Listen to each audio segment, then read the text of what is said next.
Greetings, Sleeper. Esper here. This is a complete recap of Chapter 2 that I have remastered the music on to make it more entertaining to watch than it would be if you were watching it in-game. Now, if you need info on a puzzle, use the chapter markers in the timeline to jump around. Enjoy. The story continues when you're outside of Pinnacle Station and greeted by an unexpected visitor. What do you want? Hey, I'm sorry, I do not understand you.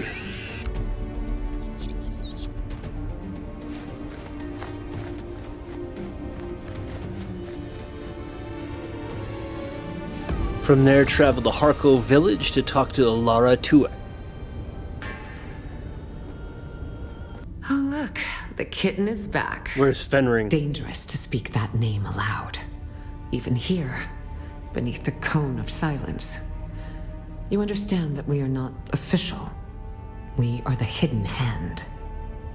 Our connection offers no protection, only the danger of discovery and a slow death at the hands of those who would thwart the Imperium's interests.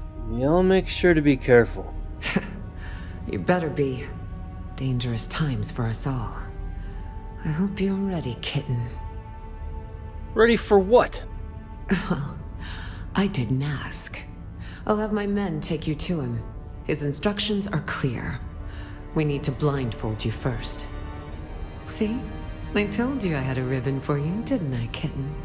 Such trust. I promise not to take advantage of it. Ah, my favorite assassin. I must confess that reading Alara's reports is a rare pleasure. Except this last report. You entered the ruins of Old Carthag, accompanied by the outlaw Zantara, and you returned alone. Tell me, what happened down there? I killed Zantara, but not of my own volition. Analysis of my mental state at the time. I could not resist an external compulsion. As a mentat, your mind is a fortress built on logic and reason. Yet even the most impregnable fortress conceals hidden gates. Tell me what transpired. Spare no detail. The Beni Tlilax, a nest of spiders that burned with Old Carthag, or so I thought. And you, a Gola, the flesh of the fallen, reborn. Fascinating. Your service has earned you answers. Ask.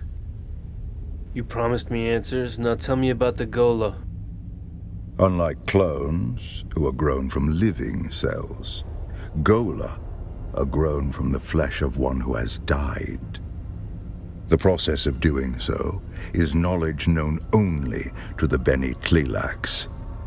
They make a fortune dealing their blasphemous wares across the Imperium. Spoiled Na Familia will pay extraordinary sums to have their favorite pet or retainer resurrected. But they are never quite the same. No Gola has the memories of its original host. No Gola remembers who they are. If you value the past, or the mind, then Gola are worthless. You had me assassinate other Gola. Why? Indeed, you are a refinement. Your compulsion doesn't drive you to madness as it did the ones who came before you. You have a great deal of imprinting. You can learn skills that take decades to develop in a short amount of time. And, fascinatingly, you don't have the appearance of whoever you are originally grown from. Perhaps that is the clue. You must have been someone with a recognizable face. The Beni Tlilax are forced to hide you in plain sight. So you're saying I was someone important? It's plausible. You seem designed to be anonymous. Maybe I'm several people combined. It seems highly unlikely. Such experiments would be psychologically unstable. Well, what do you think they want? Perhaps we can discover the answer together. Recently, there has been a string of murders in Ariste. The victims have all been my agents at one time or another. A Tlilax retaliation for your efforts on my behalf. My chief inspector believes so. Travel to Ariste. Find my investigator in the Imperial Consulate. He'll be thrilled to have the help. I'll go meet up with your investigator. I expect nothing but excellence from you. Report to Alara when you are done. I will continue research into your origins.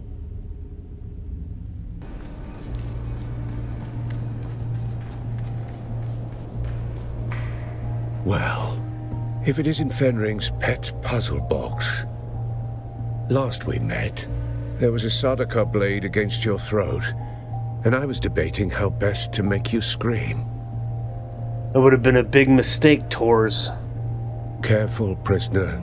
I might start thinking you're trying to scare me. How about we just get the job done, and then we can get back to threats and promises? Threats and promises? Sounds about right. Let's get this going before the killer makes a third option. We don't have time for guesswork, but rushing breeds mistakes, and mistakes mean more blood on the streets. This killer is methodical, precise, and they won't stop until the job's done. There's a pattern to the victims. Find it, and you might catch them in the act. If the killer's still here, and we believe they are, then this is our best and maybe only chance to stop them. And make no mistake, if the Bene Tlilaxu are involved, this isn't just a string of murders. It's a purge, carefully planned and devastating. A threat not only to Ariste, but to the stability of the entire Imperium. Where do we start? There is no we. You go out and dig. I stay here and wait for the results. Don't come back empty-handed. Well, what can you tell me about the dead agents? They were competent, trained, and experienced. But skill only gets you so far when someone's watching your every move. They ran into something or someone they didn't expect. That's why they're dead now. No one's been able to stop whatever's behind this yet. But who? You want suspects? Count Fenring has enemies stacked like sandbags. Some want him dead, some want him ruined, and the rest are just waiting to see which comes first. Alright, well, where do you want me to start? You're not Fenring's only pet. He's got a whole shelf of broken things he likes to wind up and watch. Start with the engineer, Osten on the upper level of the Seleucid Bull. The last two victims were known associates. He must be mixed up in this somehow. He's not out on the floor with the common drinkers, if that's what you're thinking. Lathe sticks to the back rooms, quiet, curated, and expensive enough to keep the rabble out. I didn't know there was back rooms. Of course not. They are restricted to patrons of higher standing than prisoner. You'll have to speak with the barman on the upper level of the Seleucid Bull, Alistair Chin. Either he or their security man, Ugo Forense, can provide access. Is there anyone else I should talk to besides the barkeep and the bouncer? Lathe had an assistant, Hester Krimt. Talk to her. She's a smart girl. Does most of his work, then earns her hazard pay swatting hands from randy officers on the upper level of the Bull. What else do I need to know about Lathe? If only I had a dossier and a drink menu. Find the man. You'll learn more in 5 minutes than I could tell you in 10. Should you require further guidance, return to me. Welcome to the Matador Room. If you're here for shade, spirits, or secrets, you found the right bar. If you're here for honesty, I suggest dehydration. Information. An engineer? Ah, my dear, we get all sorts. Tinkerers, thinkers, men with their heads in copper and sin. Osten Lathe. Osten Lathe. That's not a name one forgets, even in this fog of faces and ruin. What's it to you? Grave danger, is it? Tragic how engineers attract it like rust. Yes, we all know Master Lathe. He's a fixture both here at the bar and in the Espada Lounge, our members-only room in the back. You don't seem surprised. Surprises for school children and clerks. I've served poison in crystal and betrayal in whispers. Trouble is my afternoon tea. It's important I see him. Importance is relative, darling. To you, perhaps urgent. To me, just another evening with too many voices and too few tips. Talk to Ugo. He's the poor soul tasked with mopping up after people who think their urgency is persuasive.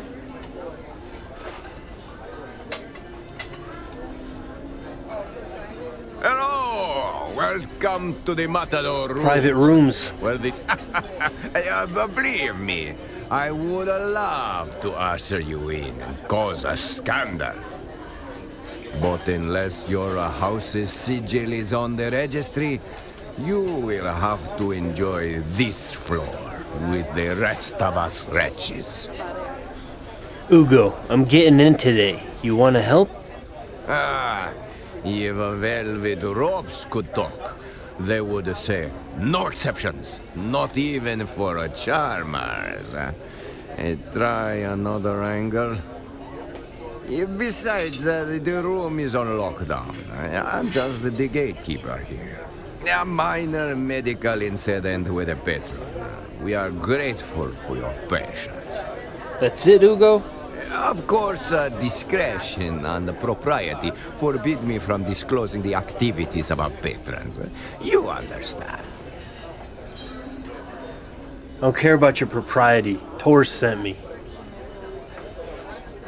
Hey, Thors sent you. I'm looking for Osten Lathe. Yes, we know Master Lathe well. Alas, he is the subject of the unfortunate medical incident I spoke. Yes, but that was before you identify yourself as the sub-prefect's agent.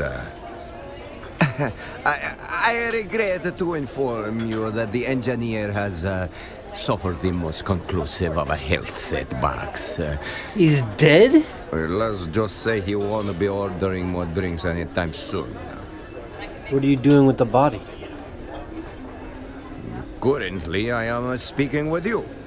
Soon I will attend to Master Lathe. Master Lathe was na familia. But without kin, there is no inquiry, no scandal. Just a body and a silence. I leave a glyph for the Beggars Guild. They take care of the rest. Efficient, discreet. And what do they do with it? I don't know. It is never seen again. I'm still gonna need to see the Very body. well. But may I ask what is it you are looking for? Clues, my dear Ugo. What a conspiracy! The man was cooked on Vanta draft, and he liked to play revolutionary between relapses. Ventadrot? Mind hyper black race, caught with a soot sweat from doomed men in the pits. Vanta, they call it, on account of how fast it blinds you. Why would anyone drink that? They used to lace it with trace amounts of expired melange to keep the convicts docile and dreaming. The problem is, addicts start liking the dreams. One idiot smuggled a bottle off-world. Feyd-Rautha. Ended up in a noble's glass on Gidi Prime. And boom! Now it's a fashion statement. Laid's body. Very well. I grant you access to the lounge. But I make it quick. I'm gonna use my scanner and see what I can find. Please, wave your little wand around. You will see what I saw. The trail of a man who burned from the inside out.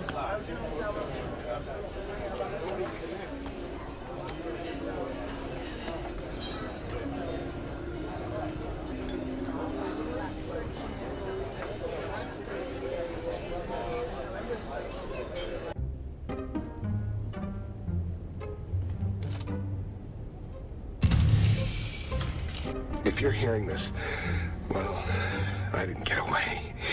I'm Osten, engineer. The guy they call when they want things done, not questions asked. There was this one chance I could have said no, but I didn't. I crunched the numbers, fine-tuned them. That was all it took to bring down the ceiling on 1 million lives. I didn't press the button, but I knew it was coming. I just didn't want to disappoint the guy who asked. They gave me a new title, a nicer coat, called me Na Familia. But after that, they wouldn't look me in the eye. And the thing I hear over and over, it's not the blast, it's my silence. And I found this pamphlet stuck behind a sink. You dig, you sweat, you die, and your work builds opera houses on worlds you'll never see. There was a sandfly stamped on the back, razor wings, sickle-shaped stinger. What bleeds in silence must one day sing. Didn't get it then, but those words stuck. A thick, well-printed leather tome rests on the table. Its spine reads numeral 7. The cover reads, Histories of Imperial Descent Volume 7. The Ek-Az Revolt. The lettering looks worn. 2 sections are bookmarked.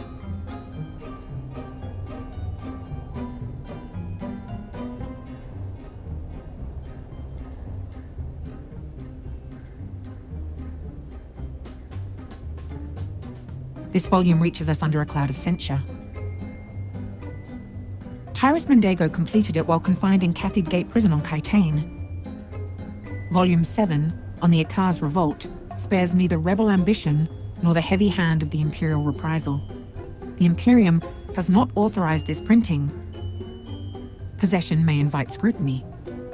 Yet the record of the descent is as vital as triumph, and Mondengo's pen carves that shadowed history with rare clarity. A shadowed circle of Akazi nobles and merchants formed quietly, meeting in private halls and sealed gardens, their grievances whispered in secrecy. They pooled resources, bribed officials, and courted discontent. Funds and arms moved unseen, hidden among legitimate trade and noble privileges. Their aim was simple: undermine imperial authority until Ek-Az could act as if free. Each plot and secret shipment edged them closer to open revolt. The Ek-Az Revolt's aftermath ripped through the Landsraad, sowing distrust among noble houses wary of rising dissent and hidden conspiracies. Imperial policies hardened, with increased surveillance and harsher penalties. As fear of rebellion reshaped political alliances and court intrigues, the revolt left scars. Songs of loss and caution passed quietly among the people, a whispered reminder that defiance invites ruin.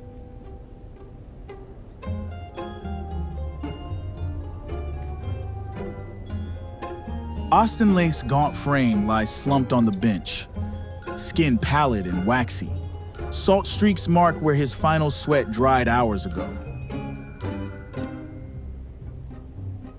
No obvious signs of trauma. A limp collapse, mouth slightly open, suggests sudden systemic failure rather than violence or prolonged agony. Eyes closed with heavy bags, cheeks hollow and sallow, faint capillaries on his nose hint at long years of drink. Not exactly the picture of health. Froth clings to the corners of his mouth, dried to a faint crust. Without medical expertise, what this indicates eludes you.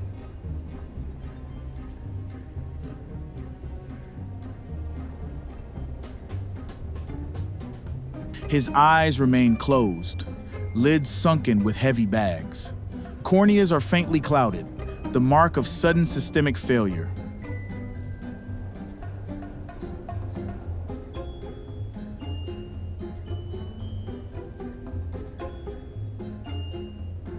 Well-made garments, finely tailored but worn and unchanged for days. Pockets are empty, showing no recent use. Extended isolation, no recent change of clothes suggests focus on study or secrecy over personal upkeep. A man withdrawn, consumed by some private labor or obsession before his quiet death. Oh, I swear to the stars, if you're here to ply me with a drink, I'm going to shove shards of glass in your eyes. I'm sorry. Am I sorry? No, I'm not. Let me be plain. This is the worst possible time. I do not... You've seen... Very well. Let's get this over with. My name... I was his assistant. We worked together at the Imperial Planetologist's office. That's the extent of our relationship. What kind of boss was he? Adequate. He was... adequate. At any rate, he's dead now, leaving me sorting. You have no out insights to impart? No. And what does it matter? There's no foul play. Unless you have some compelling evidence or medical training, I have to deal with the fallout now. Now, if you'll excuse me, I have to prepare. I have to clean out his office. I have to prepare for his replacement. There's too much.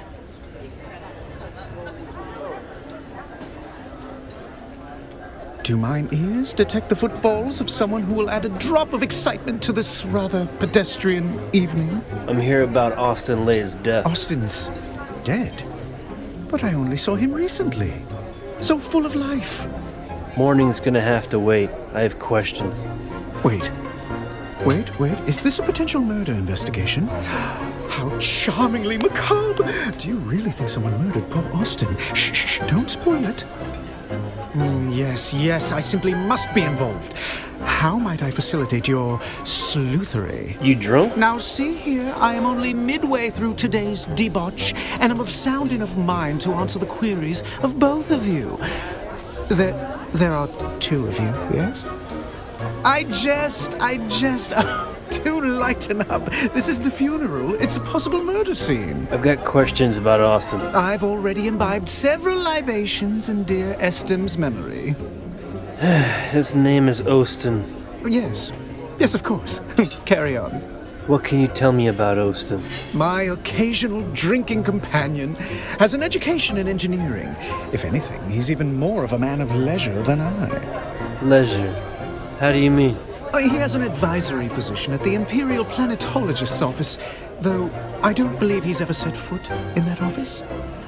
He's here more often than even I. If you ask me, and you have, he curried the favor of someone powerful to receive such a cushy job.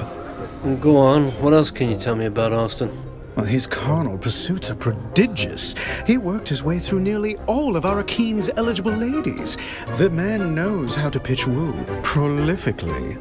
All right, I think I'm done here. It's been a most unusual pleasure. Should you discover any more juicy details, I'll be here, keeping vigil for poor Osten. After you're done interrogating the patronage, you're gonna want to get your hands on a poison snooper. We meet again.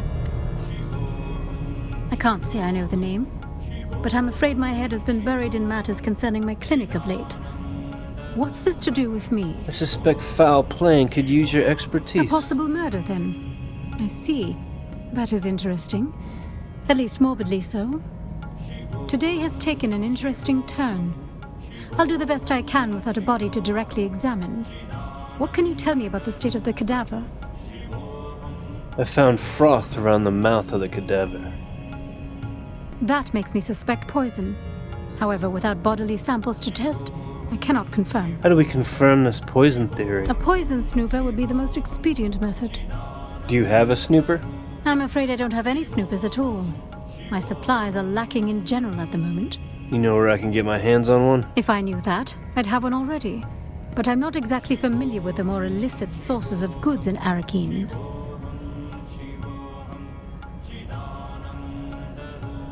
From here we can go talk to the bartender or the black market dealer to find a poison snooper.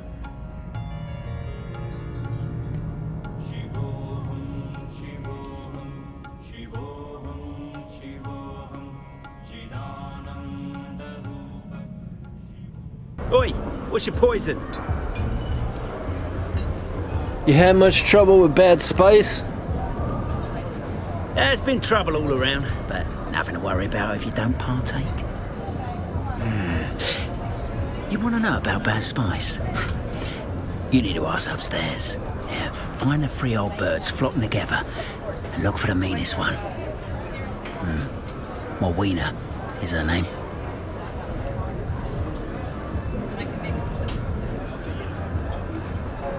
You dare bother me again? Sergeant Clegg downstairs told me to ask you about bad spice. Dare you speak to me?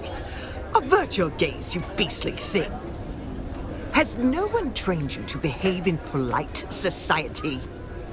I have a good mind to have you flogged.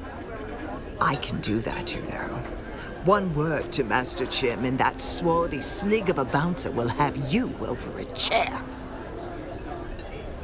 Listen, bitch, I don't have time for this. I just want to hear about your experience with bad spice. What you want, you impudent poor, is the least of my concerns. What does concern me is that the eunuch downstairs is deploying idiots to harass me. Oh, you didn't know he was unequipped? Gelded by a plate-sized bit of shrapnel, as I hear it. Sergeant Clegg knows well my experiences with bad spice. He knows that my bonny daughter Moreg walked my beloved granddaughter down the aisle on her nuptial day. And before young Nessa could finish saying her love words, the poor girl was forced to watch as her mother began to bleed from every pore as her body just disintegrated into a bubbling pool of gore. Her white dress was quite pink before all the frothy business was done. We learned later that Moreg was the first to succumb to the so-called bad spice epidemic. I'm sorry? Save your pity, you intrusive poor. That Fremen bastard is the one to blame. It was glad tidings when I learned his people had been exterminated. I had a beloved handmaid who claimed distant Fremen ancestry. Farnoosh was her name. She was a lovely slip of a girl with the most exquisite hand at needlepoint. Of course, that's before I stove her skull in with a peppermill. You've had your story, now piss off. Oh, hey there, friend. I'm looking for a poison snooper. Color me curious. You're in luck. I just so happen to have a snooper. I could part with it for a proper pittance of Solari, or perhaps some alternative form of payment. Solari always spends. Much obliged.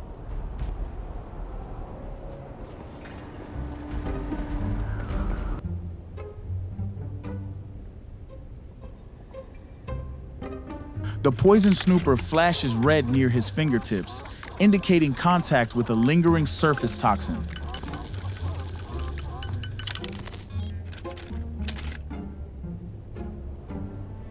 He was clearly poisoned, but given his dispositions and the spiked draft he prefers, the source of poison is needed to strengthen the theory.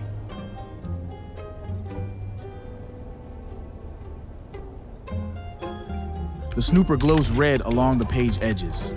Contact poison! The book itself became Lath's executioner.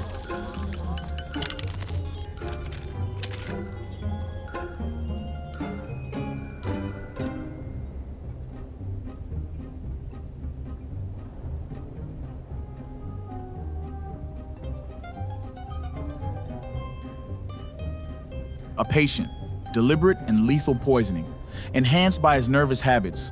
Whoever did this knew him well. Now go and question the patronage one more time. You? Again? You're like a rash. Sorry. Was that hurtful? Not hurtful enough. How is this supposed to go? I'm in over my head. I'm not in the proper state of mind, and I promise there will be collateral damage if I have to open my mouth. Osten have enemies? Who made that fanciful exaggeration? Ambrose Lucifera? The man's mind is a perverted carnival. I saw nothing to suggest anything of the sort. So you don't know anything else on the matter? Now that sounds like a fanciful exaggeration. I at least saw nothing to suggest anything like that. Well, the evidence suggests that Osten was murdered. Murder? That's impossible. I don't... How could you... How? It was poison. No, there's clearly been a mistake.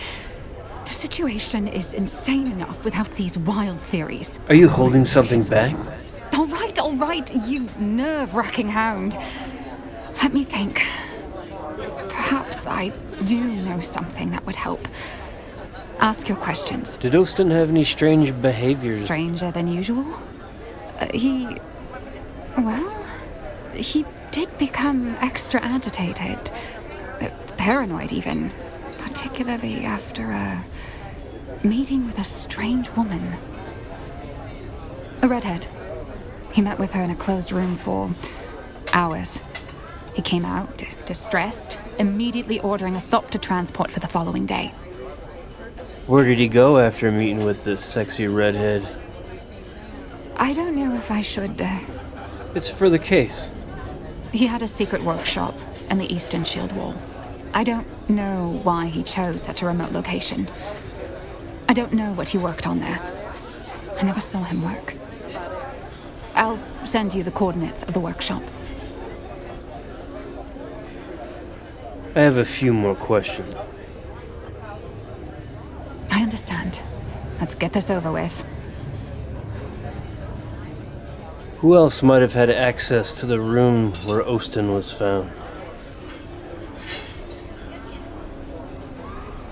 Alistair and Ugo have access to any room in the Seleucid Ball, of course. I know I've seen Ambrose Lucifera in and out of there. Do any of them seem capable of murder to you? Isn't that the thing about murder?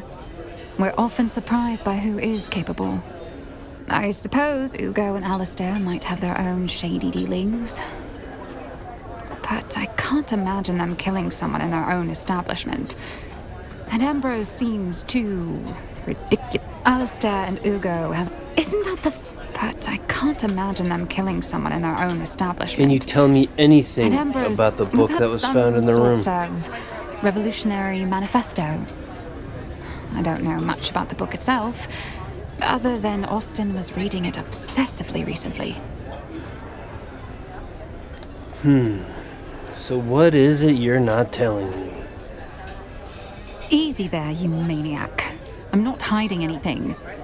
I just didn't have any conversations with Osten about his reading. I don't know if it is any way connected, but Osten's political demeanor was becoming more, I suppose, militant. Towards the end, he also seemed to be hanging out about more and more shady and dangerous-looking people, though I have no idea who they were. Ah, the return of our intrepid sleuth hound. Has the plot thickened? Oh, deuce. I've already imbibed several libations in dear Yes. Yes, of course. Osten was poisoned. My dear Inquisitor, are you treating me like a suspect? Ridiculous. I am deucedly outraged. No, I'm not feeling anger. I'm feeling intrigued. A proper murder mystery, and I'm a suspect. How wickedly romantic. Perhaps I felt a deadly envy toward my dear friend. Envy? Over what? Nothing comes to mind. He was a sad sack of wine, whereas I am rather fabulous. Come to think of it, we weren't very close friends. Pshaw, we can hammer out a motive later. I'm just glad to be in the rogues gallery of this caper. Ambrose, I'm beginning to think you're trying to throw me off the scent with all this idiocracy. But please, Tell me you're not that dumb. I can say this about poisoning Osten. It would be easy to do. The man had recently developed a bottomless appetite for spiced alcohol. Not everyone can handle vice with the charm and panache that I do. People like Osten turn alcoholic dependency into something depressing. Something terrible haunted that man. 1 part guilt and 2 parts fear of discovery, shaken well and garnished with intrigue. Okay, I'll take that under advisement. I want to know about the book that Osten was reading. Take it as you will. I am just a fatuous noble brat with too much leisure on. Allow me to lend you an ear. Maybe 2. I can say that he was rather buried in that book. A recent reading obsession. He even had it open at the bar, barely registering the people around. I was mildly put off by all the finger-licking he did whilst turning the pages, but if moisture is needed on Arrakis, one must simply supply it themselves. What was the book about that kept him so interested? Oh, yes, that was the most scandalous bit about it. A rather controversial text full of criticisms of the Empire. The title was... Histories of Imperial Descent, Volume 7, The Ikaz Revolt, Causes, Conduct, and Consequences Within the Imperium. Or something thereabouts. Come to think of it, he also recently read a banned Sandflies manifesto titled Wings in the Dark, Notes Toward a Future Without Chains. You're pretty perceptive for a drunkard. Yes, well, I simply must petition my house to change our motto to, for we are high functioning. What do you know about a redhead? Only that they have an improbably high propensity for slapping me, men and women. Though to be fair to them, I deserved it. Oh, do you mean Osten's tremulous little apprentice cowering at the window? Hester? No, not that redhead. In that case... Did Osten have any kind of relationship with the Sandflies? I'm afraid I missed out on that bit of gossip. A pity.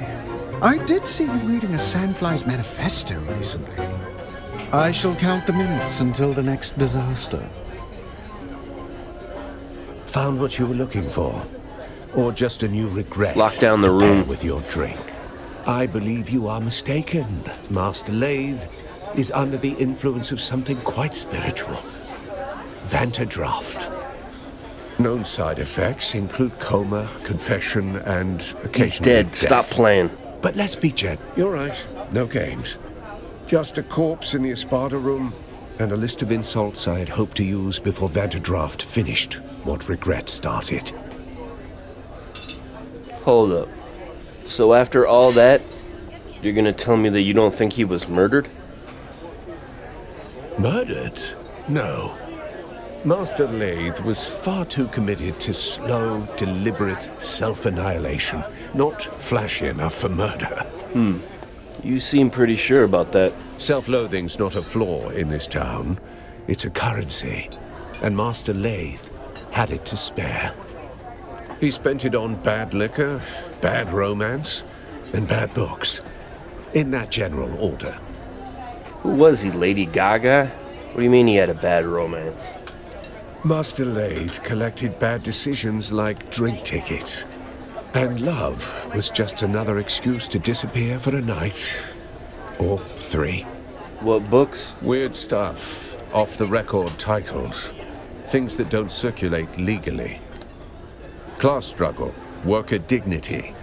That sort of quaint filth. The kind of books that'll get you locked up on over half the systems in the Imperium. I'm gonna need you to be more specific. Sorry. The desk to sign out library books is on the lower floor. Funny. What was he reading? Things you don't read for fun. Anti-imperial treatises. Sandfly manifestos. I don't know.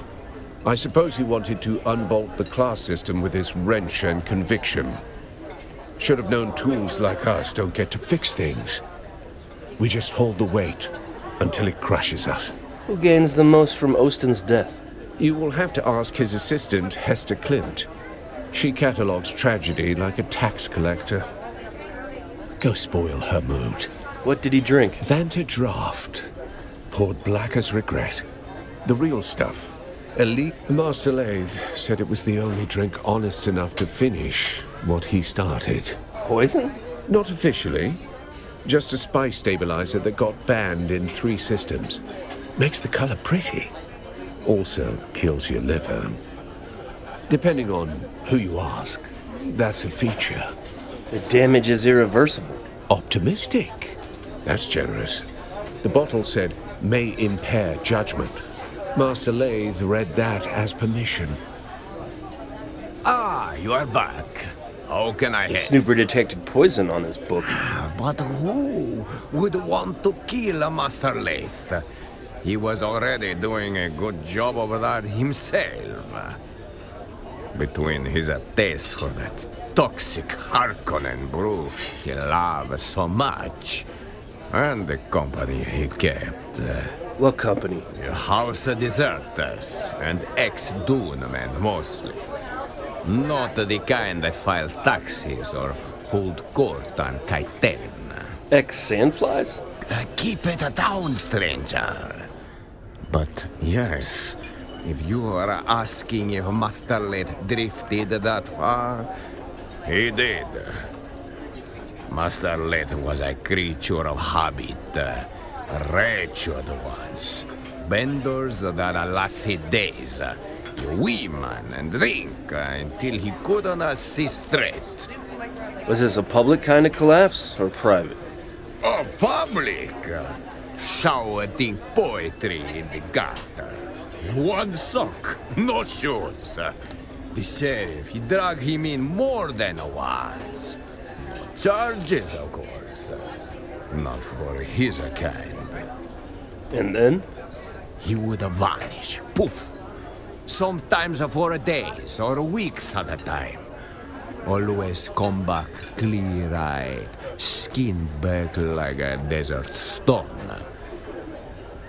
That is when he would hole up in the private room, pour himself a Vanta, crack open one of those revolutionary tomes, and the cycle would begin anew. Report. I spoke with Klimt. This is murder. You rattled her then? Good. Did anything shake loose? He had a Thopter lined up, ready to fly out of his workshop tomorrow. Did she say where? If he was running, that's the direction we look. In a sandflies base, eastern shield wall. Very good. You're starting to think like a Cheops player. But every cleared square reveals a trap or a truth. Go see which one Lathe left behind.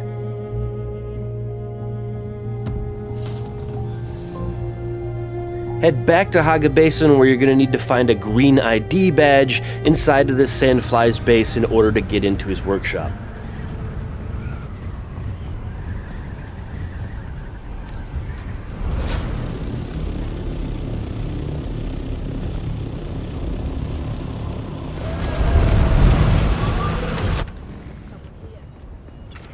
Guys embraced me and said, "Welcome home."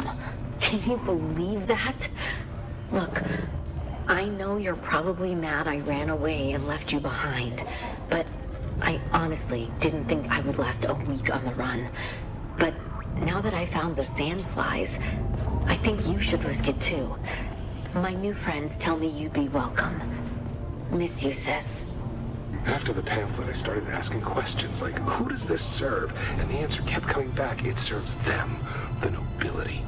And nobody burned brighter on that pyre than Feyd-Rautha. Old money, old grudges. She wore ruin like perfume. We drank, talked, pretended we weren't just ghosts. One night, I told her my worst secret, the one I can't say here. She didn't flinch. I asked her what that made me. A man, she said. A man with blood on his hands like the rest of us. You just don't wear gloves. Then one morning she showed up with real gloves, silk, elbow length. I knew she was hiding something. I gave her my worst sin like it was a love letter. She smiled, kissed me, then she asked for a confession. Not for her, for the Harkonnens. Said she needed money to buy back her family's heirloom. I laughed and asked if she was serious.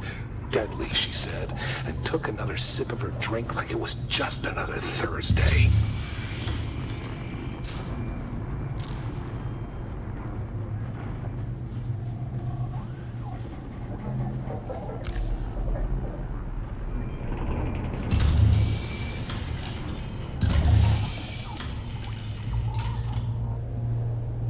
I've got cartography of old Carthage. It's precise with annotations.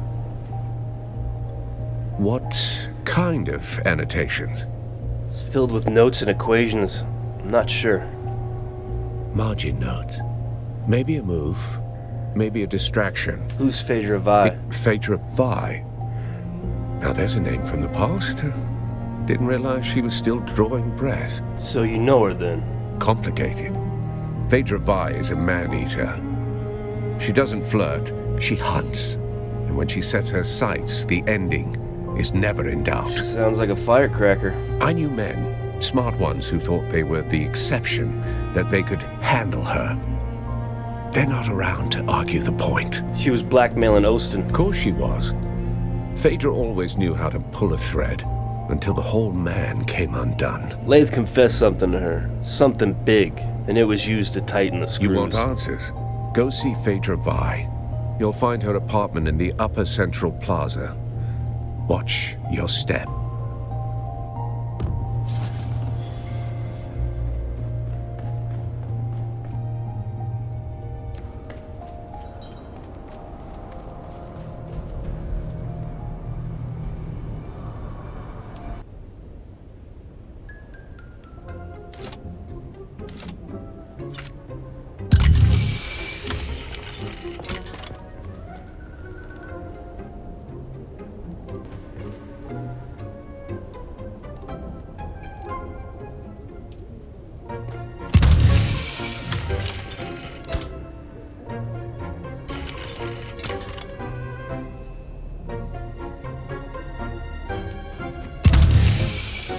They think it's a tribute.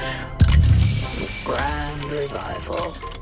I'm hosting it after all. Who better? The same fools who couldn't spell Genusian if I bled it onto parchment.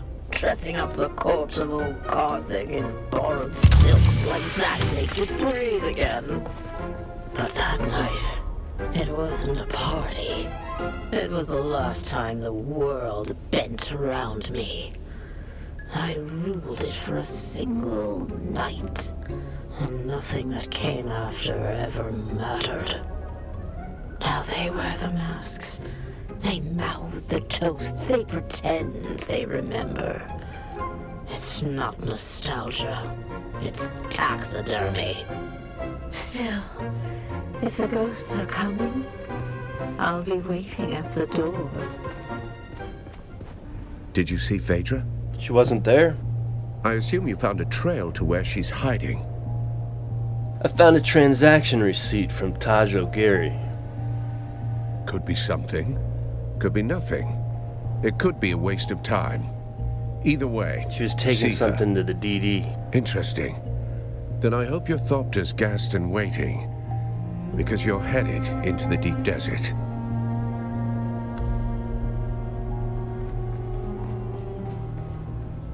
When you head out to the deep desert, the base can be found in a small crack on the backside of this large rock in B5.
I wanted justice.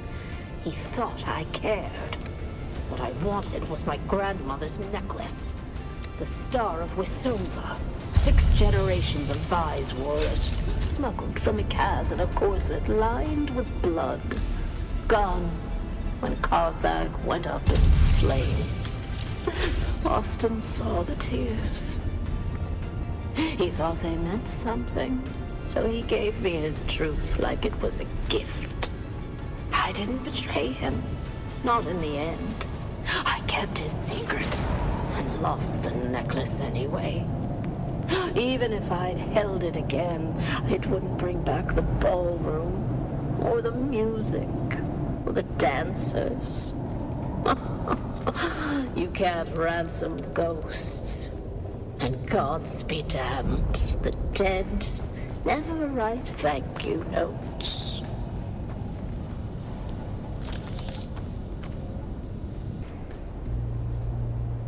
Report on the deep desert. It was a vault of cargo. Murder's noise. Cargo is signal. What kind of high value? Take a look at this manifest. Let me see it. Huh. Yes, I recognize some of these names. Tell me what you see.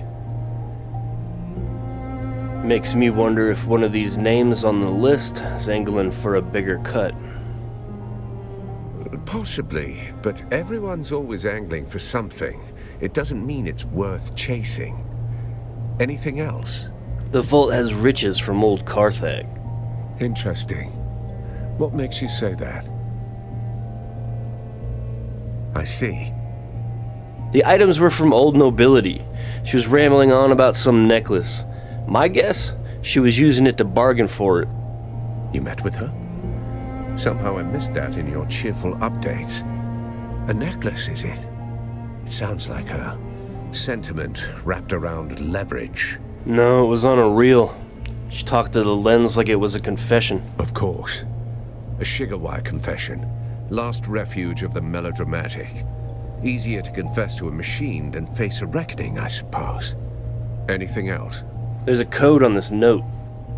Coincidentally, I have a seat at a banquet with Feyd-Rautha, and several others listed on that manifest. I'll gather what I can there. You go back to Phedra's apartment. That note might be our next key. Alright, I'll get on it. I think I know how to decode this note. Head back to Phedra's office, and behind a picture of her you can find a code pad.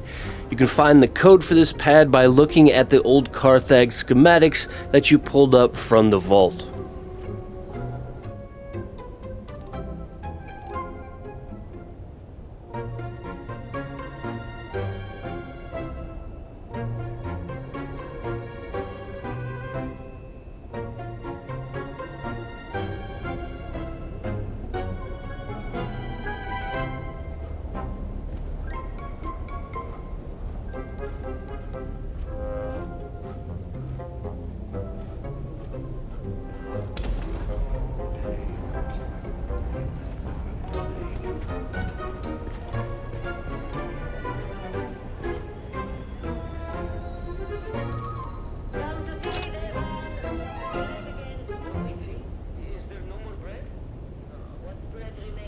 The heavy chair holds the broken form of a dead woman. Head lobbed forward, arms slack, her lifeless face a mute witness to a final act. The dead woman's posture suggests sudden death. She died right here in this spot, with no signs of resistance, no foaming or classic toxin signs. Eye discoloration points to abrupt trauma. Death arrives swiftly, without struggle and without warning. Rich fabrics drape the woman's lifeless form. A slender stiletto dagger buried into the hilt above the collarbone, a silent testament to sudden violence.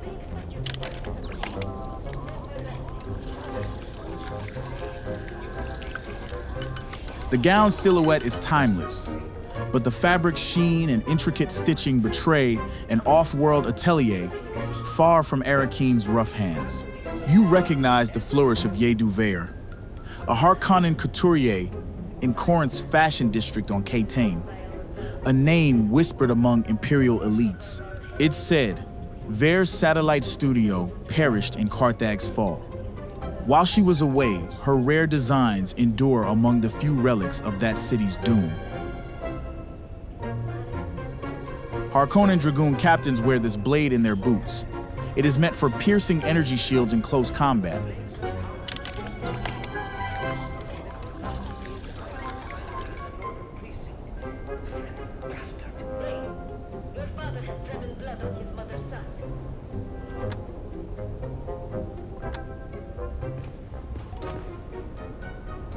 I've been trying to say this for weeks. Carthag, you want the truth? I was hired to fix a problem, quietly. A man, high voice, long shadow, wanted something buried. No noise, no survivors. I helped him, mapped fault lines, tuned resonance, knew exactly what would happen. They paid me, gave me a new collar, a title I never earned. Carthag fell. You've seen the ash. But I laid the tracks. When the train came, I looked away. The nightmares aren't fire or screams, they're silence. That moment before, I could have said no. Now it's inside me. The rot. I drink, I work, I don't sleep. Take this, sell it, burn it. Just remember, someone knew, even if I don't tomorrow. The two men say first silence, then dust, then wings in the dark.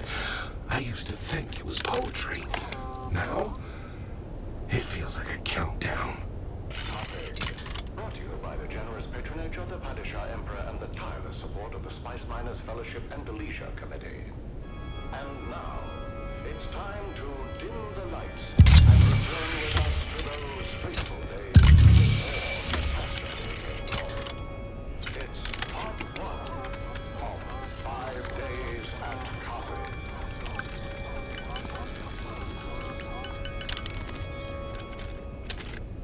The Imperial Scenarist Guild has been provided unfettered access to the sealed Imperial Chamber Court and Audit Council. So let us Oh, hey there, friend. Looking for anything Information. That's not normally a good eye trade-in. I'm more hands-on. I know you work with Phedra. And I've got lots of customers, each with their own sordid affairs. None of She's my dead. business. That's unfortunate. What was she trading? I shouldn't say. It's not good business. It's not safe. I know she wanted a necklace. All right, all right. The lady was obsessed with her ancestral jewels, which I gather she lost with old Carthag. She particularly yearned for a necklace, the Star of Wisova. Turns out an enterprising scavenger had it. So Phedra hatched some kind of scheme to get up the money to reacquire the necklace. Do you know who creates these masks? No. Or who the overseer is? Damn, I've got an answer, but you aren't going to like it. Phedra was part of a little cabal who collectively had a stash of treasure they took out of old Carthag before it blew. Last to live takes the pot. Phedra was making desperate trades to get the funds to retrieve her ancestral necklace. Well, anything could happen in that nest of covetous snakes. As for that person listed on the manifest, the Overseer, that is Sub-Prefect Tors. He's overseeing that group. Tors? No. Why wouldn't he tell me? Not the sort of thing you spill over afternoon tea, is it? Well, I'm headed to the banquet. What if he was behind this the whole time? I suppose you'll be catching up with him then and leaving in a hurry, huh?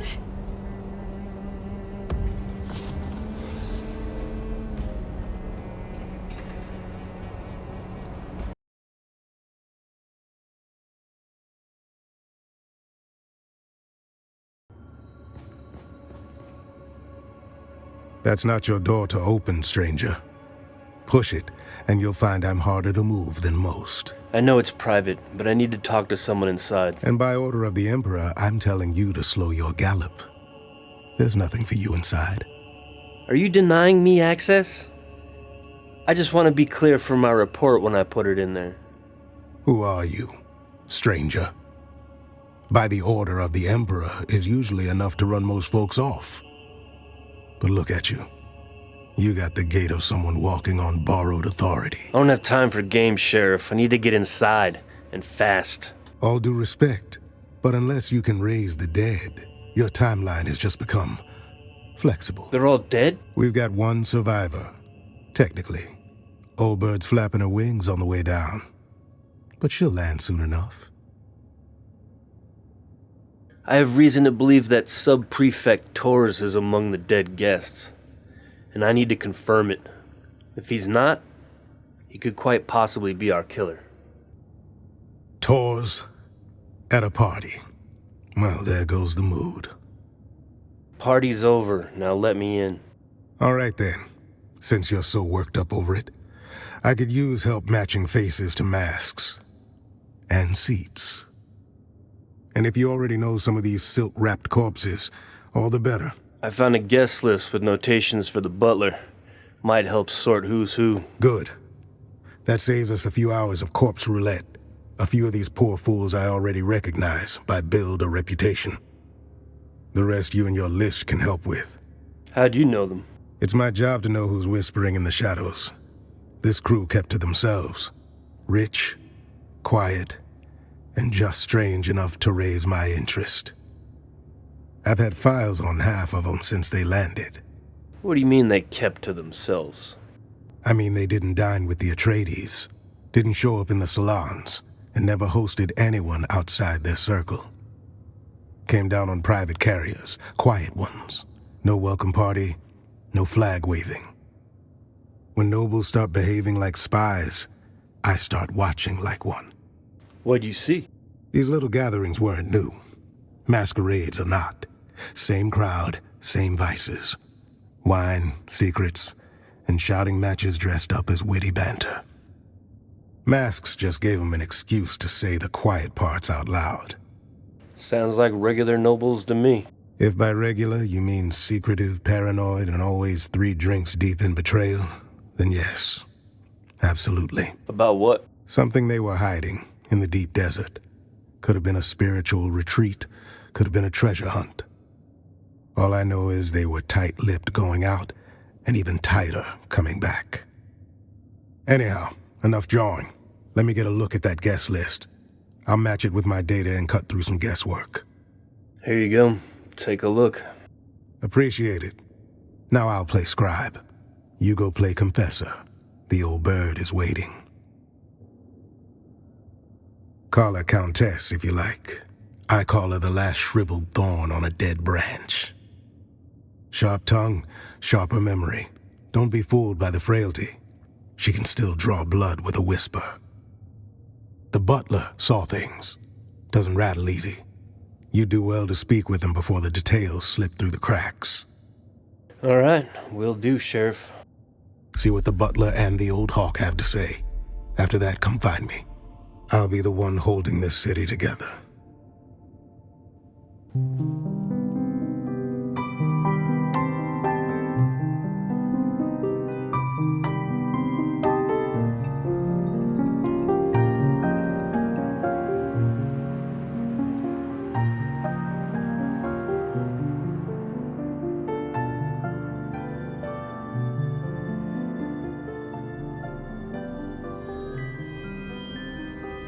Do forgive the mess.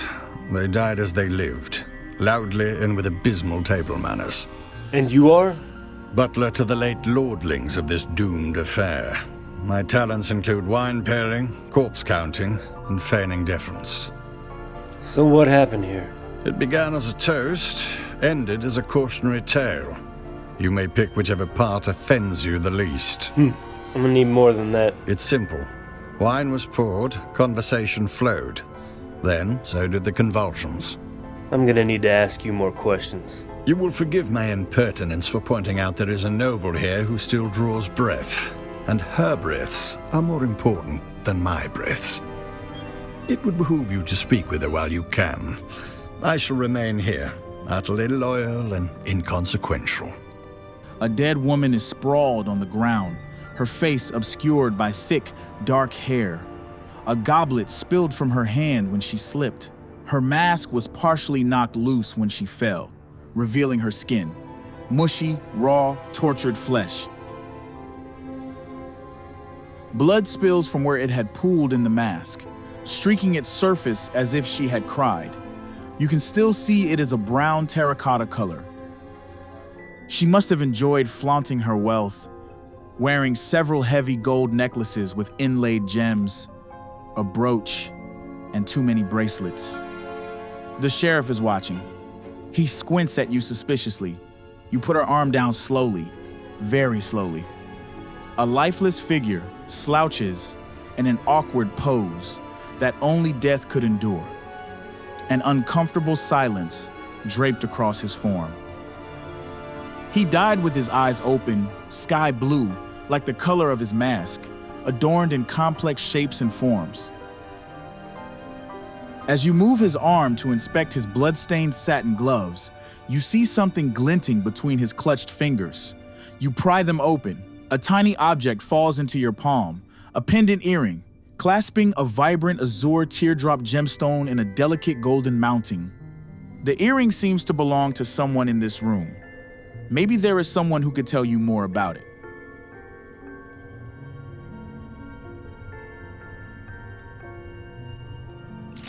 A woman sits with her hands on her lap, bloodied palms facing skyward. Her head is tilted towards the ceiling, as if pleading with an indifferent god. Her mask sits askew, blood smeared where her fingers clawed to tear it free, realizing too late the terrible mistake. Blood streaks her jaw and neck, dripping into her collar. Torn flesh gapes where the mask shifted, raw skin glistening in the dim light. Her mask is terracotta colored. Her collar and doublet are drenched in blood. She must have enjoyed taking care of herself. If you go by the exquisite elegance of her garment, the latest in imperial fashion, but the particular styling and flower-shaped brooch pinned on her chest indicate ties to the high society of Portrin. The man lies contorted in his chair, holding a little unopened vial, maybe some generic antidote that the poor man did not have time to consume.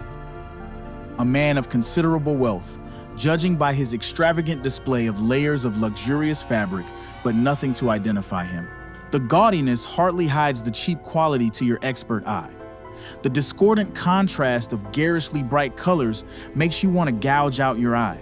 It all denotes execrable taste, and for some mysterious reason, a desire to parade it.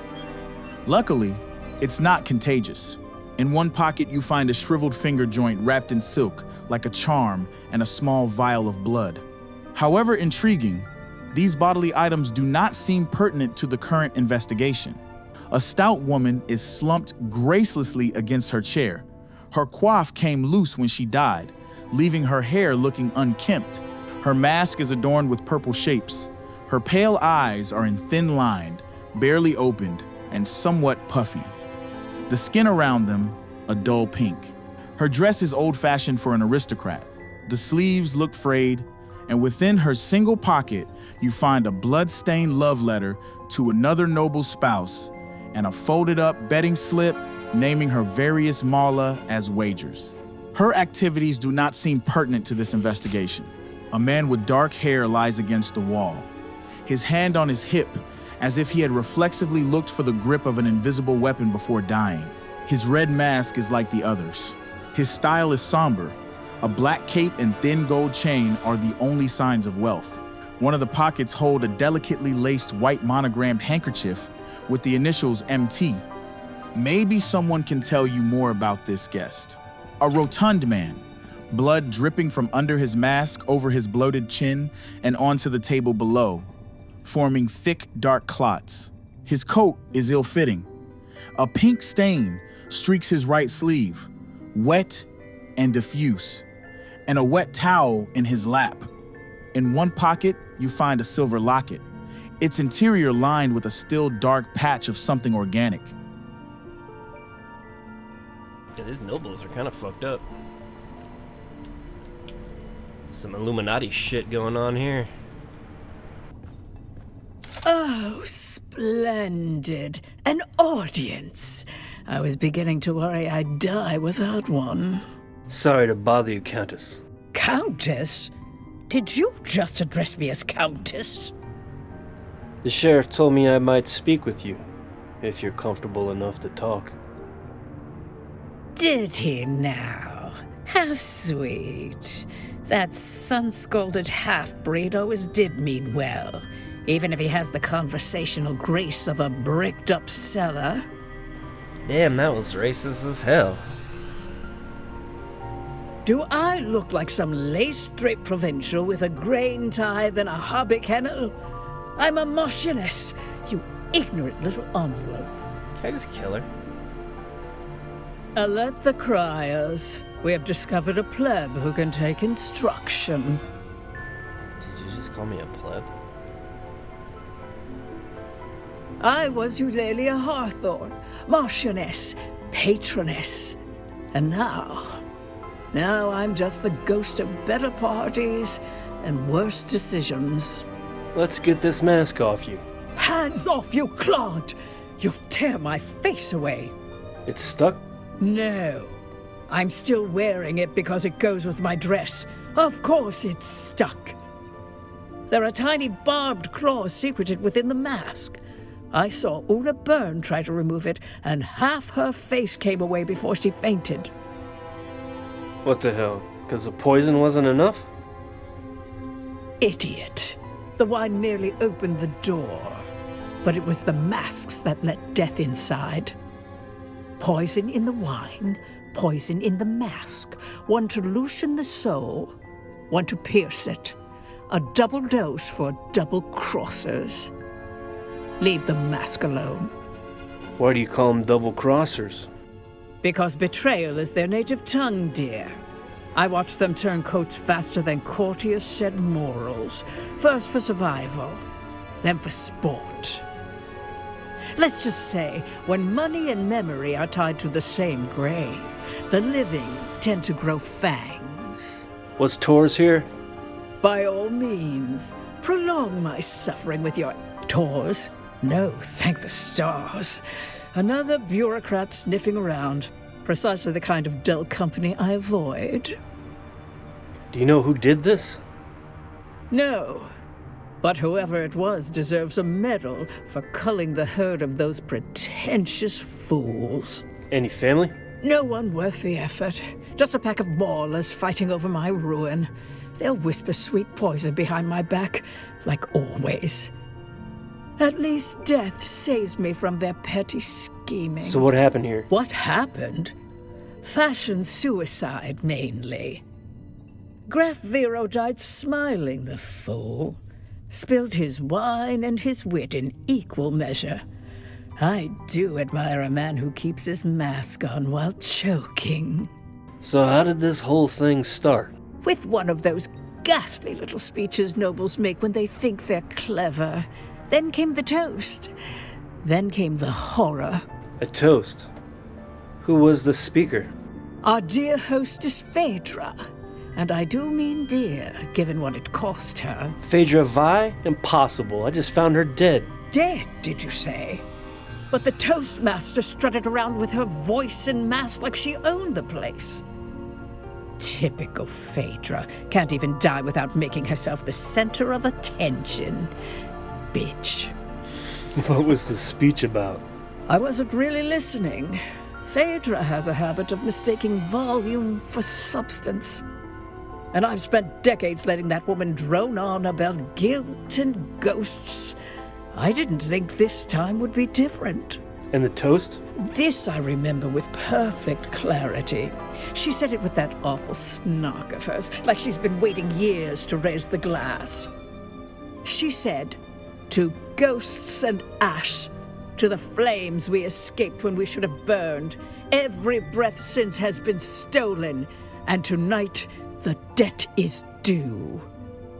Hard to forget a toast that theatrical, and not just because it was the last thing I ever drank.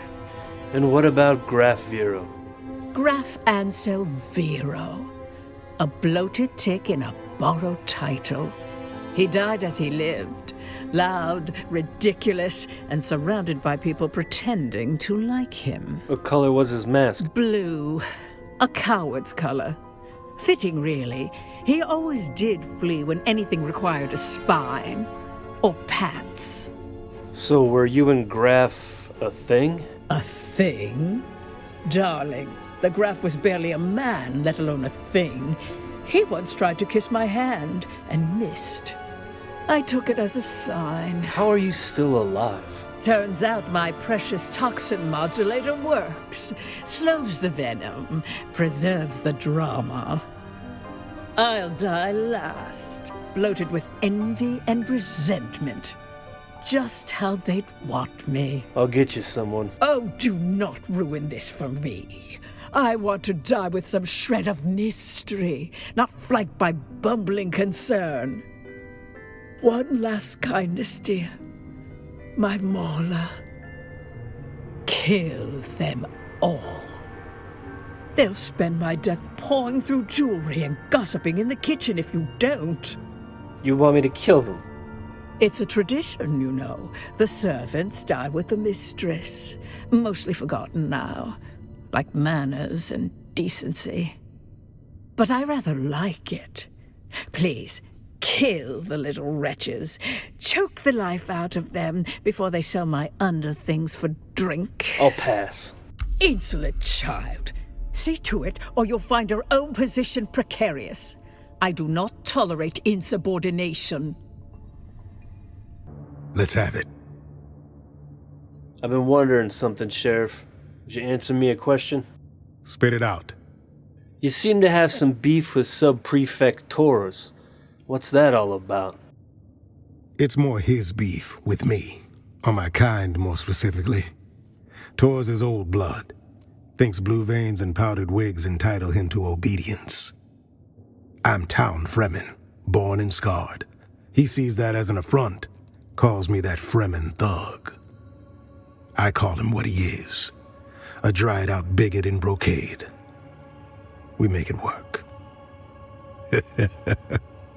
No blood or teeth marks. Good. Consider yourself formally initiated into the losing end of noble etiquette. You didn't have to set me up like that. She talked to you, didn't she? That's more than most get. No thanks to you. See, that's where you got it twisted. That woman's got venom for blood and a title where her heart should be. She talked 'cause you annoyed her. Snapped her right out of that death spiral by reminding her just how much she hates lizard-browed provincials like us. Call it a success. You woke up the part of her brain still capable of sneering. The question is, did you learn anything? Well, she did mention that Sub-Prefect Torres was not among the guests. Well then, guess it was a party after all. Anything else? She disliked Graft Ansel Vero. Well, that's a wrinkle. Did the old bird say what color mask he was wearing? It was blue. Back where? So find the wine stain next to a blue mask and you found our graph. We can work backwards from there. Unfortunately, the butler cleaned the spill, and rather thoroughly at that. Of course he did. Might want to run that scanner of yours. Find out where the wine hit the floor. Then we'll have our starting point.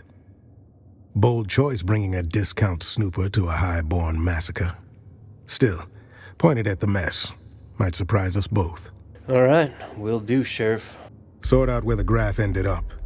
Then we'll talk. Let's have it. Let's hear it. I know which dead noble is Graf.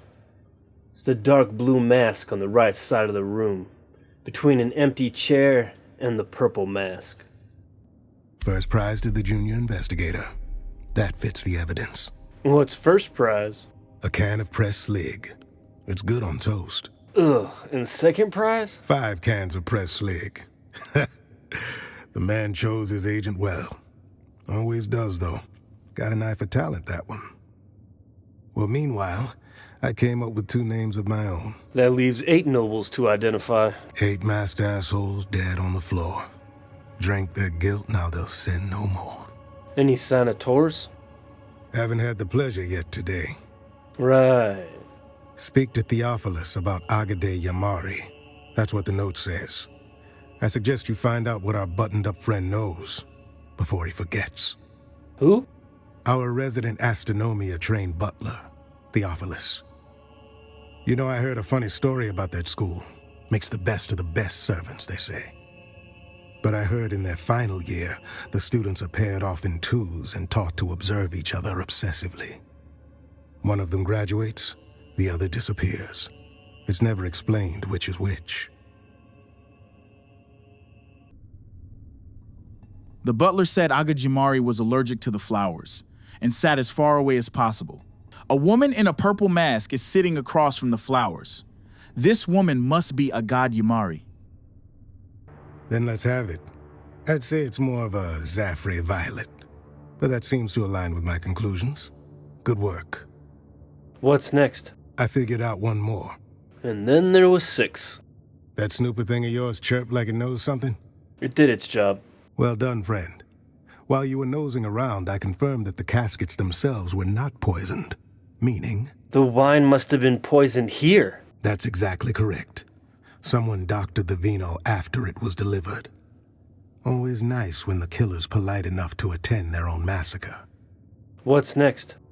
Turns out the wine was arranged by a man named Ambrose Lucifera. Fancy name for a glorified errand boy. That son of a bitch. I had him dragged in. Now's the time to go poke holes in his story. Please do me the courtesy of telling me why I am being detained. What's the charge? Supplying wine to a banquet? A decadent Arakeen banquet? It would appear that you're involved in yet another set of murders. Oh, balderdash, this is becoming intolerable. You've turned a juicy murder plot into something tedious. How could I possibly be involved with... Who did you say was Several nobles were poisoned. Right here at this very banquet where you delivered the wine. But now, see here. I merely arranged for the wine to be delivered. Everyone knows I have a knack for finding the best. These sealed bottles were poisoned. No, the glasses were poisoned. Oh, well, there you have it. I took no involvement in their glassware, merely in arranging for the reception of a very fine vintage. I trust this absolves me. What else can you tell me? A rare vintage from the planet of Grenbel, home of the exquisite Maros deer. A libation so fine, even the most domineering Chussock snob would weep. Do you have an alibi for during the banquet? Why, yes. Any of the staff of the Seleucid Bull, as well as a few of the regulars, can attest to my presence. My debauching is quite conspicuous. All right, then. Oh, goody, goody. With that unpleasantness out of the way, is there anything I can do to aid you in your remedial sleuthery? Theophilus, the butler. He's what some call a town fremen. Impeccable service, a full purple-gloved member of the Imperial Footmen's Guild. Still, he harbors a certain intensity behind his eyes when watching the nobles. Those of my status often ignore the help in their complexities. I do not make this mistake. Help me identify nobles. And now we are back to a morbidly fun game. Proceed. Do you know anyone who uses a circular symbol pattern? Could you be more specific on the colors of the pattern? The symbols were blue and white. Oh, they didn't kill poor Bartleby, did they? Let's just say that he wasn't burdened with the complications of a sharp mind. His bloodline is a bit too pure, if you catch my meaning. Demeanor of a slack-jawed groundling, but a sweet man. No, there's no Bartleby on my list. Before you go, I did pass on a note to one of the guests. You'd have to ask Theophilus about the recipient. A note? To whom? Rowella Ramsby. She inquired about a particular vintage of wine, feigning expertise, but that woman wouldn't know Amontillado from sherry. Oh joy, you've returned. That name does not mean anything to me, but I will endeavor to answer as best I can. I understand you passed a note to Rowella Ramsby. On behalf of whom? Ambrose Lucifera, tall man with a colorful personality. Ah, yes, the drunken peacock. Drunken peacock. The man dresses like a walking dessert tray and talks like he's auditioning for a play no one asked for. What would you call him? I like your description. I think you captured the essence of him perfectly. Now, did you or did you not deliver a note for this intoxicated poultry? Now that you mention it, I did. The recipient was a woman wearing a terracotta-colored mask. Terracotta mask, huh? Any idea what the note said? I serve drinks, not plot lines. I neither read it nor wept over it. Afraid so. Ambrose passed a note to the butler. Damn if that doesn't sound like a lead. Did we manage to follow up with said butler? I did. Gods praise the Emperor. And what did he tell you? Gave it to a terracotta mask. Then may I suggest you inspect our terracotta festoon nobles for a clue? I've been meaning to ask you something. What color is terracotta? Like, really? Somewhere on the spectrum between shit and blood. Call it an orangey brown. That's fucking awesome. You search the dead woman's body for a note. You find no note. However, you notice that the index finger of her otherwise impeccably manicured right hand is in fact missing. You cross any names off that list? Let's see here. If Ruella Ramsby was there, that means the other terracotta has to be... Don't leave me hanging. Who was it? 2 masked assholes dead on the floor. Guess the toast hit harder than they bargained for. Oh, you're a poet and didn't know it. Was it Tors? Calm yourself. We'll get there soon enough. Gotta build suspense. You're enjoying this, aren't you? One of the remaining 2 guests is Lady Bianca Baghetti, a puffed-up hanger-on from a disgraced minor house. Hanger. Dead? Check. And that means what exactly? That means the last dead asshole is... Sub-Prefect Tors. So he really is dead? No. I mean Tors is here. Good afternoon, Sub-Prefect. You son of a bitch. There you are. Report. Sub-Prefect? Don't look so slack-jawed. Who else were you expecting? Your name was on the guest list. I was delayed. A pity. Perhaps I might have averted this... unpleasantness. Or you might be dead as well. A grisly thought. One I've already entertained. You failed to mention I was investigating your people. They are no more my people than you are. I watch them as Fenring commands, though their antics hardly inspire admiration. But your name was on the cargo manifest. What manifest? The list of spoils taken before the destruction of old Carthag. Carthag? There it is. Motive. The killer is eliminating the survivors of old Carthag one by one. Why are they doing that? Revenge. Concealment. Or the quiet removal of a dangerous truth that could unpick alliances from here to Kytane. Like who ordered the destruction of Carthag? Indeed. And if you've a name for the hand that signed that order, now would be the time to share it. No, but I know who carried it out. Osten. There it is. Motive, opportunity, and means. Our assassin isn't merely killing. They're closing the book on Carthag. You're next. The killer's coming for you. Yes. And how do you suggest I handle this? What have you learned of their methods? The killer is a ghost. No one sees a thing. Then having failed here, where is our ghost's next haunt? My guess, your office in the Imperial Wing to finish the job. Then I must go. To catch a killer. I'm coming. You'll need my help. Don't be a fool. One sight of you and our ghost, as you call it, will vanish. Better you leave them to me. This is rash, Tors. A Cheops player would plan his every move. Yes, well, I never much cared for Cheops.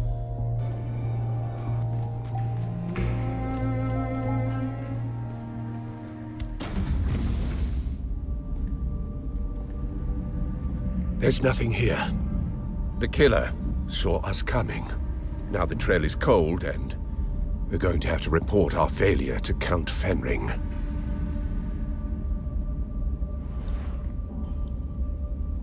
You've been an adequate assistant. I'll put it all in my report. You can leave now and report back to whoever it is you report to.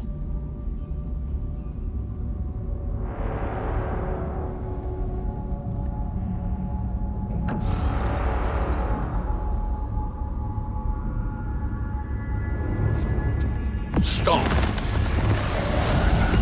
In spite of everything, the Master still wants you alive. To fulfill your mission. Find the Fremen. Wake the sleeper. I still recognize you. Even with this face. Even with this flesh. You move like you always did. Smile like you always did. Don't follow me. I have a mission of my own. And if you get in my way, I'll put you down. We can always grow you again, after all.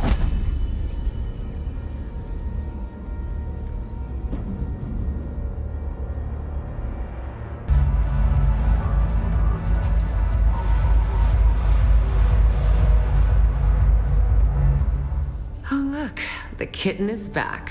Where's Do we have Fenring? this- No. Without other orders, you report to me. Tell me what happened in Arrakeen. The murderer was a face dancer. A face dancer? I've heard of them, kitten, but never expected to have to deal with one. What did it want? Killing survivors of old Carthag? Or revenge? Revenge? For what? Fenring said the Bene Twi'leks destroyed old Carthag to cover their tracks. Perhaps they're finishing the job. Perhaps, kitten. The destruction of old Carthag was a catalyst for many changes on Arrakis. Who knows what sparked it? But come now. I've heard nothing of a captured face dancer in Arrakeen, so I assume the creature is dead. It killed Sub-Prefect Tors and escaped. I see. So one of the Count's best men is dead, and the killer has escaped. I like you, kitten, but this is a failure. The Count will not be pleased. So what now? I will pull my network and try to find out where this creature went. I will confer with our employer and contact you when I have more information.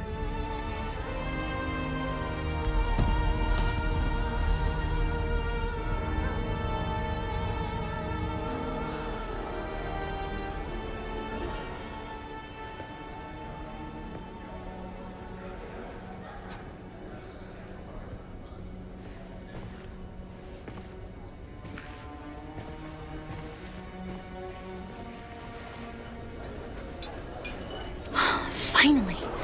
You have no idea how frustrating it's been.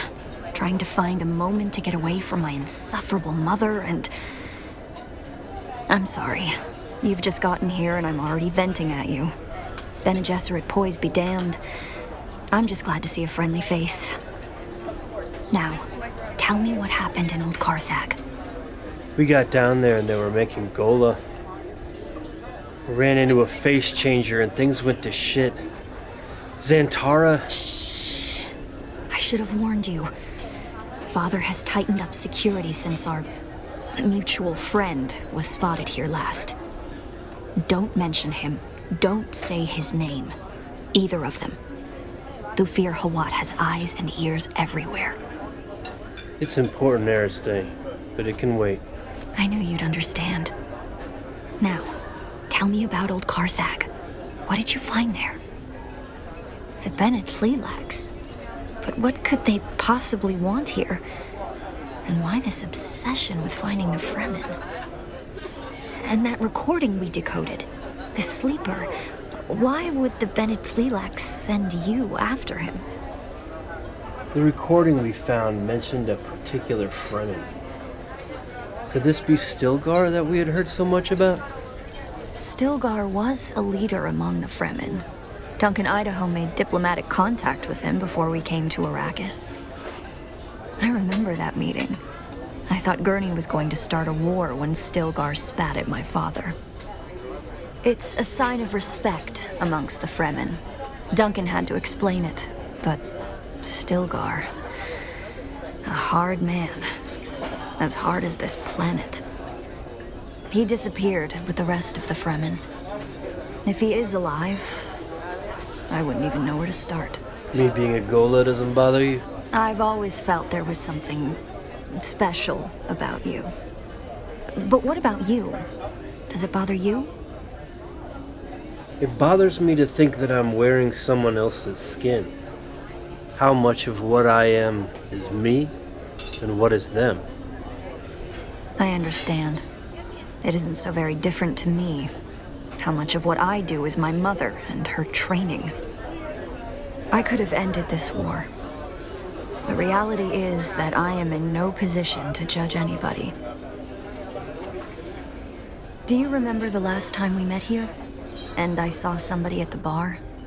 His name is Feyd-Rautha, the Gnaw Baron of House Harkonnen. My betrothed. All I have to do is accept it. Marry the dashing nobleman. And all of this strife can end. My mother wants it. My father, well, he will accept it. But I can't. I can't bring myself to do it. And it isn't because of Feyd-Rautha at all. He's actually very charming, in spite of what he did to that bull. It's because I want to choose. So believe me when I say that I would never judge you because of who or what you were. I could end this war tomorrow, and I won't do it. That's who I am. And perhaps there is a way to figure out who you were. I have an idea, but no, it's probably too dangerous. Well, hun, I can definitely say I'm not afraid of a little danger. This won't be like exploring dusty sietches or labs full of abominations. This will be going up against Mother. How bad is she? So much worse. With luck, she'll never know. If I can sneak you into the archives beneath the residency, we can search for your bloodline. Search? How? That's not to give too many details. We're being watched, remember? Bring this token to Liane. She's one of the guards on the barricade outside the residency. She'll bring you inside, and I'll find you there. All right, I'll go take this to Liane.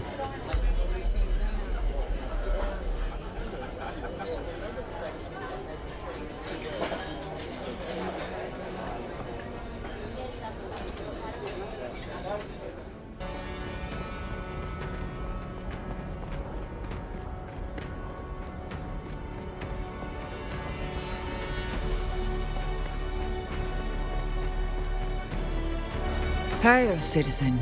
Have you come to gawk at the plus great wonder that is the Arakeen residency? Or do you have other business? Ariste gave me this token. Aerie gave you this? You? Yes, me, Liane. Oh, look, never mind. She told me to bring you inside. And to make sure her mother didn't find out. But before we go, let me tell you a few things. I'll be taking all your weapons and your clothes. Don't be alarmed. I have a servant's outfit for you to wear. You'll blend right in.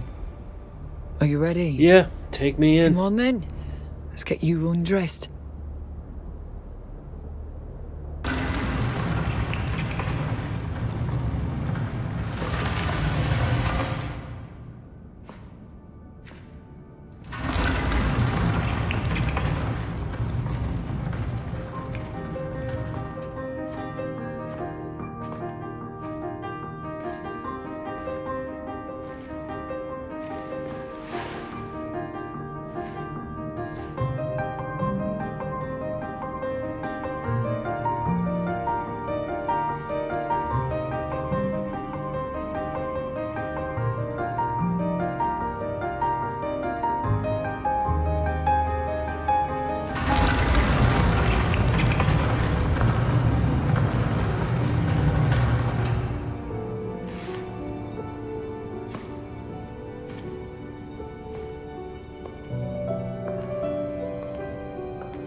Tonight, my parents are holding a banquet, and Count Fenring and his lady are the guests of honor.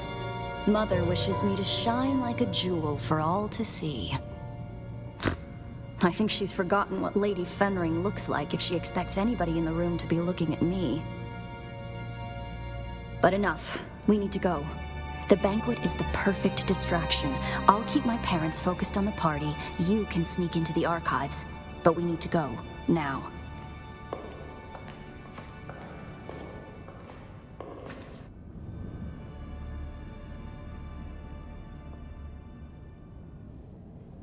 Just a moment.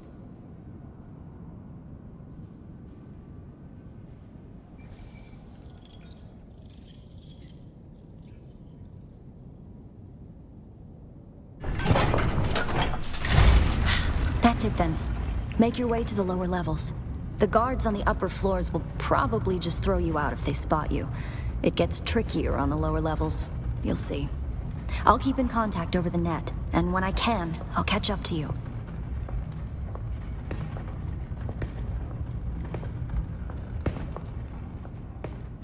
You need to stay out of sight. The troopers in the upper archives are good people. Don't hurt them. Get to the lower archives as quickly and quietly as you can. A lot of memories down here. 10,000 years of recorded Arakeen history. Mother made me spend hours down here studying. I used to carve answers into the tables to help me pass her tests.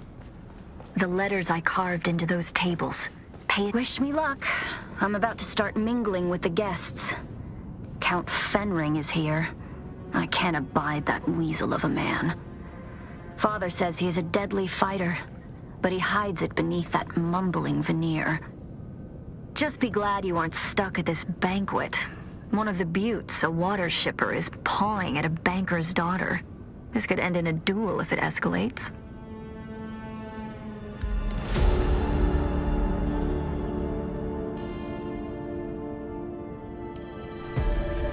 Someone there? No one's here. There's the first etching. Someone there? If you get too deep in the archives, we might lose contact. Just keep moving forward, and I'll join you as soon as I can slip away.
So it goes 4723.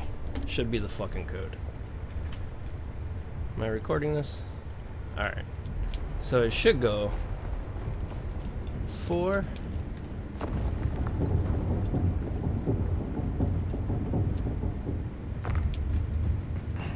7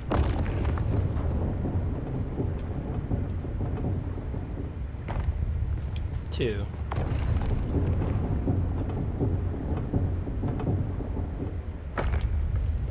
3. This should either open up the floor or the doors or something.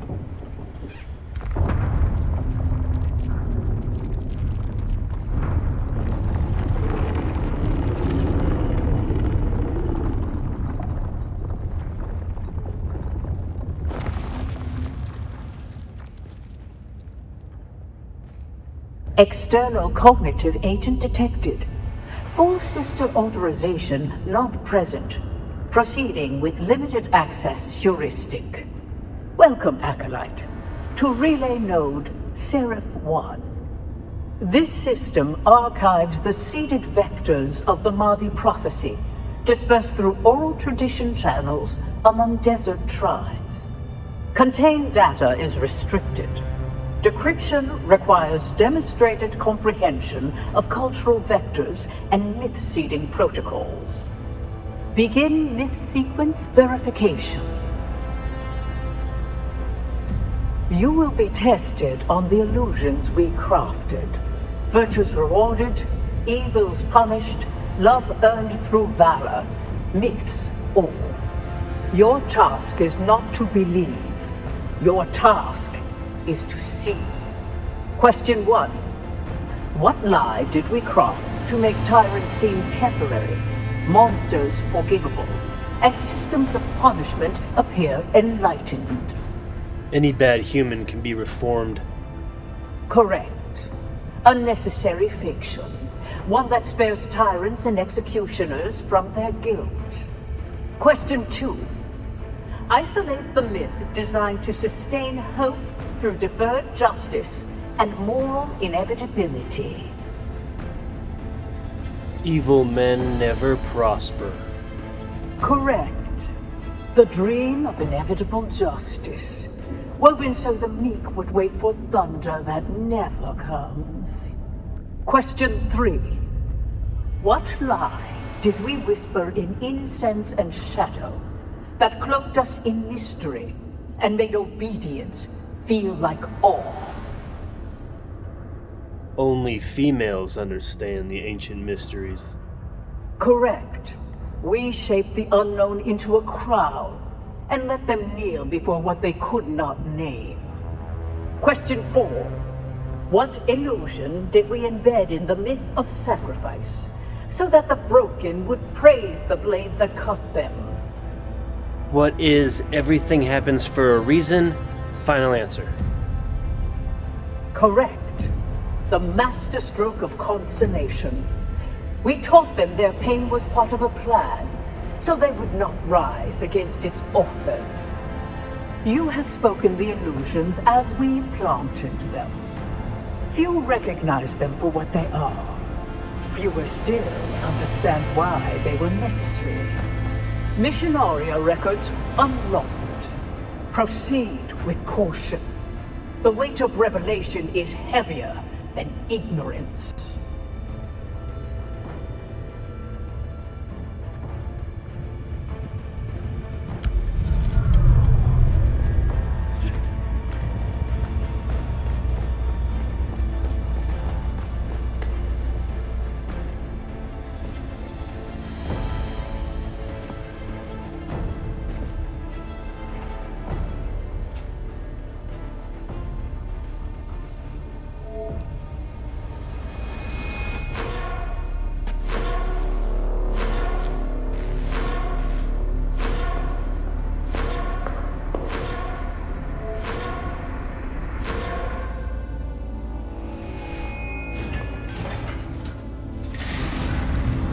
If I'd known you would get down here this fast, I'd have insulted the guild banker a lot sooner.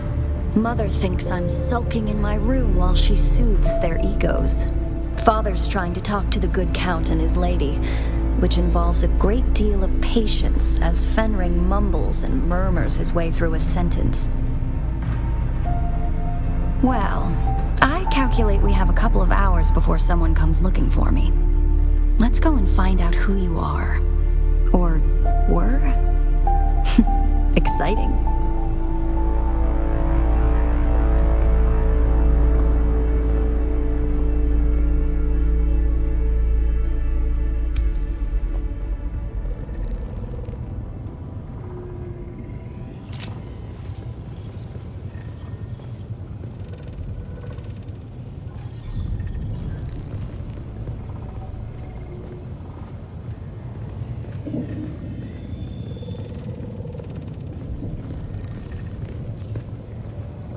One thing you can say about the Bene Gesserit, they don't think the word forbidden applies to them. Spectacular, isn't it? It's impressive that they managed to hide this down here for 10,000 years. Of course, I imagine the breeding matrix that they have at the chapter house is much more impressive. This one is simply a copy. Still, it has access to the complete bloodline registry of the entire Imperium. We can search for who you were.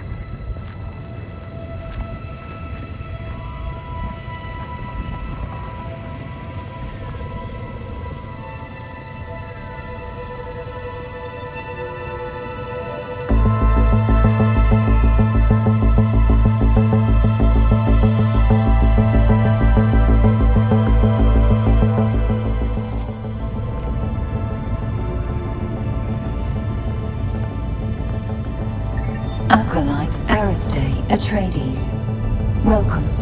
What is the nature of your inquiry? Bloodline search. Insert blood sample into receptacle.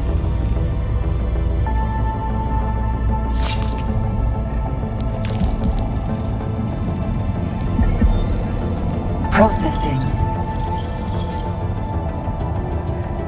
Feels like we always end up here.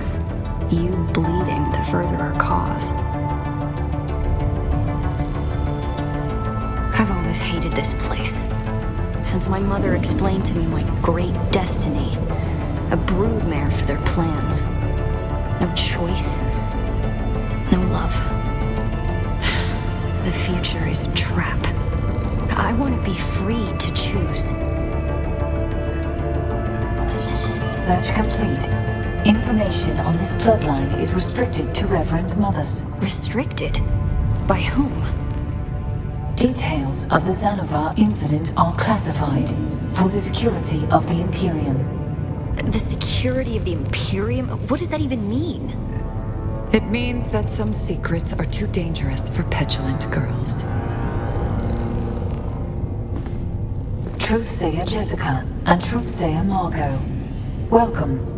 What is the nature of your inquiry? Shut down. Daughter. This place is not for the uninitiated. Who have you brought here? My friend, Mother. One who shares my fascination for the Fremen. We were doing genealogical work and wanted to test some samples. Stop. Your lies are disappointing. The act of lying is one thing, but the tone, the voice control. Have you forgotten your training? If you want to lie to me, daughter, then lie to me. Lie? To you? Like you lied to me about the betrothal? Like you lied to Father?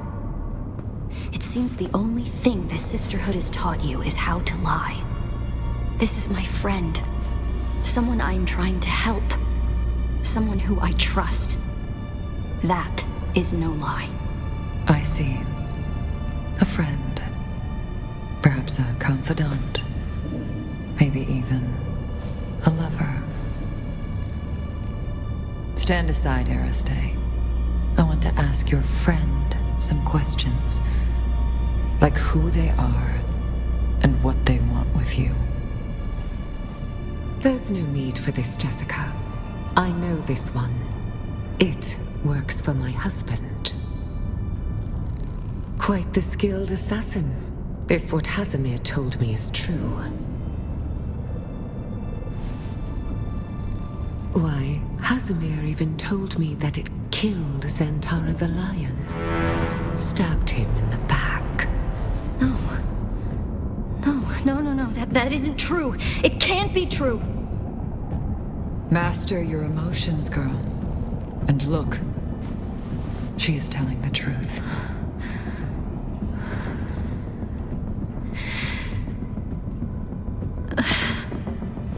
Ariste! I would have shielded my daughter from this pain. But perhaps in time it will help her to overcome weakness. For you, though, a quick death will be your mercy. Sister, please. My husband still has a use for this weapon. Very well, sister. You. If I ever see you near my daughter again, there will be no second chances. Ariste is to be left alone. Do you understand this? Then prepare yourself.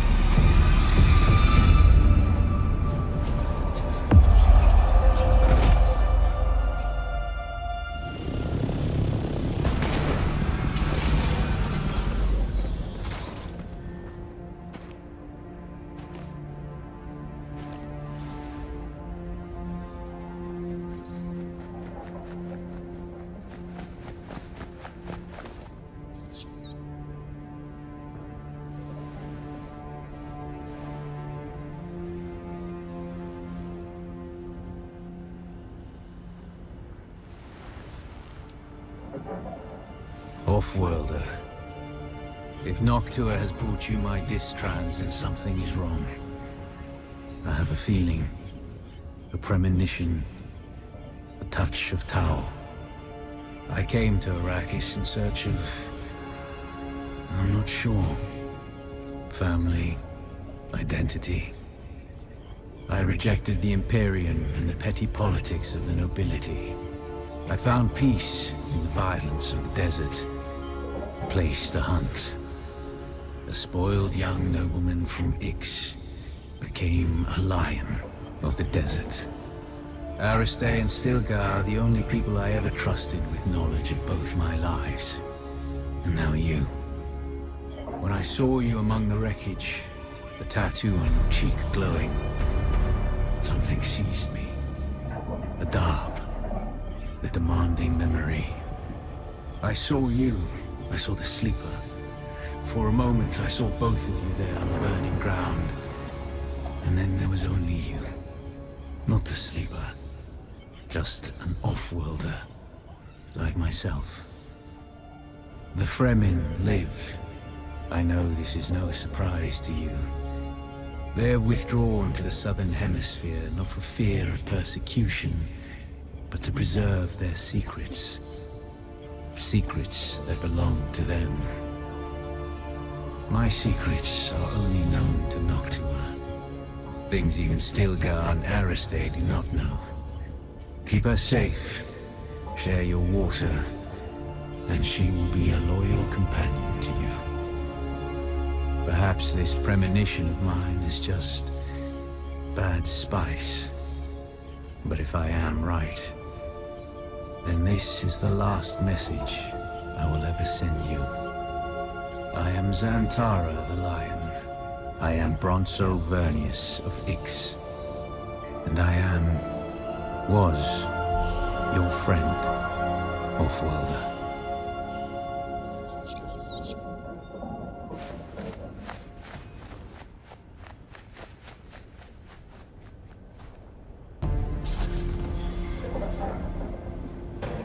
That concludes Chapter 2. Some big reveals in there. I really enjoyed it, and I can't wait for Chapter 3. At any time during your journey, you can open up the menu and find your quest under the Great Convention. Till next time, fly low and fly fast. Esper out.